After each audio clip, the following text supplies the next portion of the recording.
Hey there, inner peacemaker. Cassandra Kimball here with an episode for busy giving parents. Today's Christ-centered self-help tool comes in part from Marie Kondo's book, The Life-Changing Magic of Tidying Up, the Japanese Art of Decluttering and Organizing.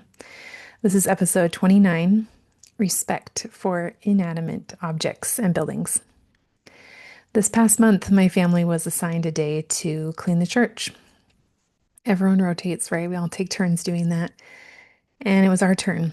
And I usually have a few different internal feelings that come up when I'm asked to do the help with the church building.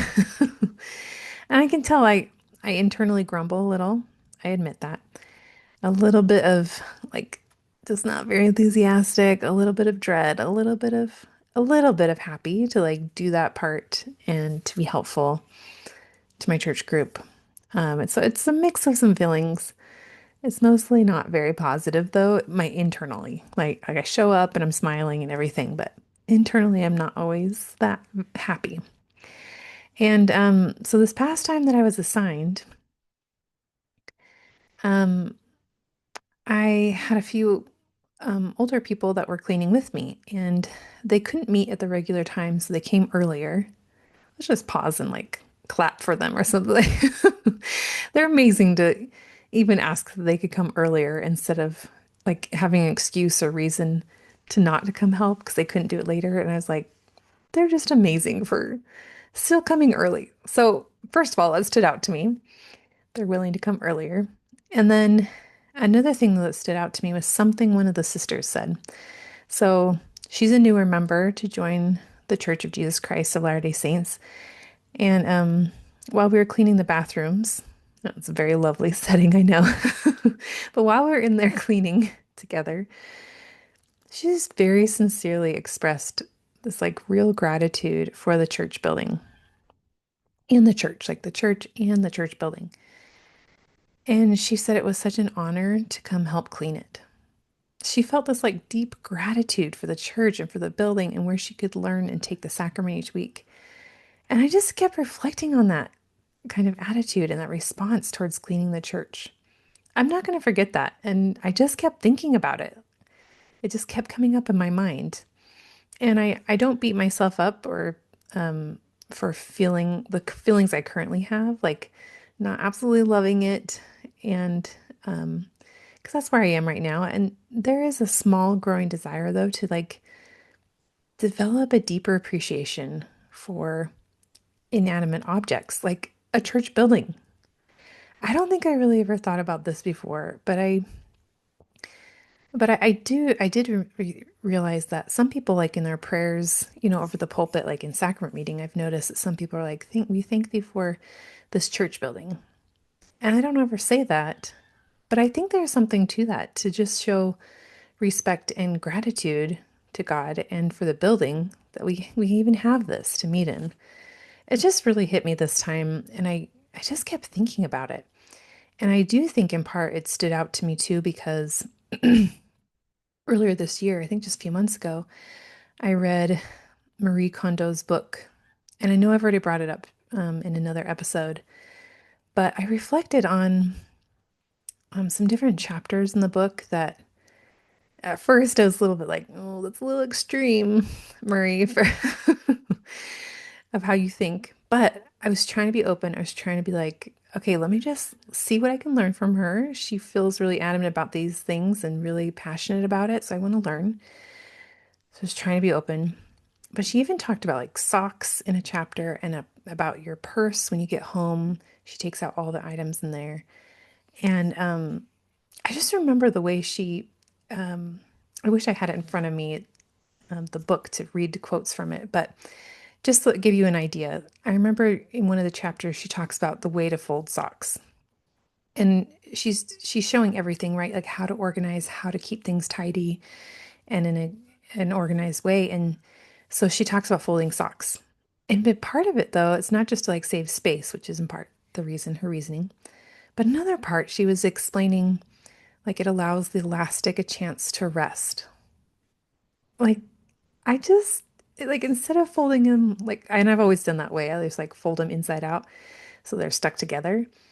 She folds things like in a way to show respect and to the item and to give it a chance to rest. Like it's been keeping your feet warm all day after it's washed. Like let's treat it with so respectfully. Like it just makes me smile. I'm like, I don't ever think like that. But I want to. Like in some ways, I really do. There's this part of it that's really beautiful. I remember in another chapter, she said when she gets home from work, she says, in the book, she takes out the items in her purse and she like thanks the purse for like carrying around her items all day and like giving it a chance to rest. And I remember watching, this wasn't from the book, but I remember watching, maybe she does talk about it in the book. I remember watching it though in an episode of her show that she had on Netflix for a while. I don't know if it's still there, but she knelt on the ground of like a client's home. She was showing like her process and she was kneeling on the ground and she was verbally expressing gratitude for the house, just like the house could hear her. And just to start her process, she just wanted to give so much gratitude and thanks for that home. And I'm not saying these things like you have to do any one of these things, but what it did for me when I read her book just opened me up a little bit more to this idea of respecting inanimate objects and buildings. I just remember it made me think of I can think of my mom talking about her car. She like would name her cars and she's like, "Oh, Jenny's such a good car to me and for me." You know, like that's the idea, right? Of just like and so I've tried it a few times. I felt a little awkward. I remember my husband was driving us to see family one time and I like was kind of rubbing the front dash just a tiny bit and I was like thanking the car for being so good to us and helping us get to family. And it felt really good. A little cheesy, a little but a little bit awkward because I'm kind of new to it, but also a little bit respectful. Again, I'm just open to experimenting. I hope I just get you excited to experiment for yourself too. And just to kind of reflect like, what are inanimate objects in your life that maybe could use a little more love and gratitude from you? So I just wanted to ponder about the things that we've been given. I don't always think about my house, but really it does amazing things for me. I don't often think of my car, but it does amazing things for me. Helps me get to amazing places. It helps me and my kids have opportunities like driving my son to basketball or his Polar Express job or to drive us to a family. Like I mentioned, driving our family lives in other states. And so it helps us get to our family. Like that's amazing. What an amazing thing that I have, right, in my life. And our houses that keep us warm or cold, depending on the weather. It allows me a space to create a kitchen to create meals for my family dinners and opportunities for us to be together. Like it's so fun. It's fun to think about it. Um, I was trying to think of like other buildings that have been special to me. I know one of the places on campus at BYU where my husband like proposed to me and he was so nervous. He was shaking because he was so nervous when he knelt down and asked if I'd marry him. And so that to me is a sacred building and where my husband and I got married and sealed together. That's a special building to me, the American Fork Temple. And I was thinking of a place in BYU, Idaho, where I received confirmation from the Spirit that Joseph Smith was a prophet. And so that building to me is such a special building because of an experience that I had, right? My different homes that I've had sweet moments with my kids. I can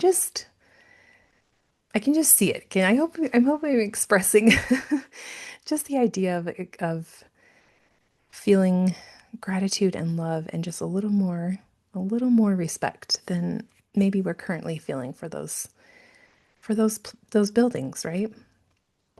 And then I was thinking like all the different tools that help, right? I'm sitting here at my computer.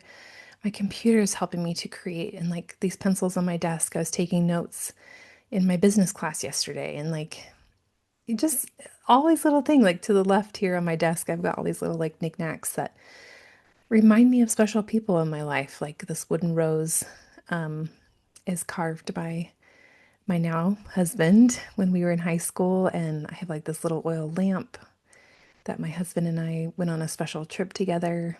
I have like a little salt and pepper shaker that I collected from my paternal grandmother, just a little keepsake to remember her by. And so, right, these are just things to have it, but they're adding to my life. And I wonder how often I like respectfully um, and even silently like respect them and love them. And if I'm just wondering if my attitude towards cleaning them, if that will increase the more respect I feel for them. Like, is that going to help me clean with a better attitude? I don't know. This is just an idea I'm going to play with this month, but I'm just thinking back to like that sweet couple that recently joined the church in our area here, and I just felt their profound and sincere desire to want to help clean the church because of how much they love it. I wonder too if I can learn from their example and just come to love the things in my life more. The building, this house that I love, like I can just the way that I do chores with my kids after school, if I can just do it in a like this really respectful way. Or I was thinking how doing dishes at night is not my favorite task. But I wonder if I like feeling more appreciative of like the plates and the silverware and the chance I had to just be with my family, if that will help develop a better attitude towards cleaning it. I don't know. This is just an experiment for me too. I'm just so touched by that sweet couple in my church group, and then this book by Marie Kondo, and I just want to increase the level of appreciation for things I have, the things I already have. And it's as I'm recording this during the Christmas season, so I'm just I just recently watched this with my kids, The Grinch, and how his small heart grew 3 sizes in one day. And I'm just feeling a little bit like the Grinch who was a little grumbly going to the church building. But I want my heart to grow 3 sizes in one day, right? Like I maybe it'll take a little more time, but I want that. And I wonder if we can help our hearts grow 3 sizes this Christmas season by taking a few more moments to be thankful for those inanimate things that we have or the buildings that we have, right? I'm thinking of how in D&C 78 it says, "The Lord has promised that he who receiveth all things, he who receiveth all things with thankfulness shall be made glorious." I remember recently looking up the word glory, and there are different definitions, but my favorite one was the definition of glory was a fullness of joy. So if we read it again, he who receiveth all things with thankfulness shall receive a fullness of joy. Can we think back to that sweet couple? I wonder if that's what that sweet new couple in my church group are feeling. They're feeling a fullness of joy, even in cleaning. And if that's what I can work on with my grinchy heart to like help it grow 3 sizes this Christmas season, I think I'm going to make a goal to give thanks for 5 inanimate things each night this month. I'm just experimenting. I hope it supports you too, and that you feel an increase of a fullness of joy, right? That glory feeling, that fullness of joy inside of you too. Who knows? Maybe even the dishes could be respected more and change your attitude a little bit more. I don't know, but I'm excited to find out. So, best wishes to you, inner peacemakers, as you increase in your respect for inanimate objects and buildings in your life. Take care.